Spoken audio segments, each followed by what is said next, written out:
Over the last month, we have had reports of an increased number of overdoses. This can be attributed potentially to contaminated drug supply, as well as ensuring that people have access to naloxone and are not using alone. We do have some key messages that we'd like to continue everyone to share. Continue to support everyone in sharing, which would be that for those individuals using substances, especially if they're using opioids, to use a small test amount first before a large amount in case the supply is contaminated. Not to mix drugs or not to mix supply chains, again, in case the supply is contaminated.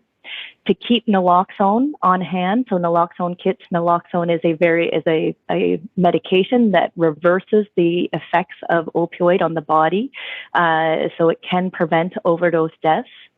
And to not use alone, to ensure so that there is somebody there to respond should, for some reason, it be an overdose from an opioid.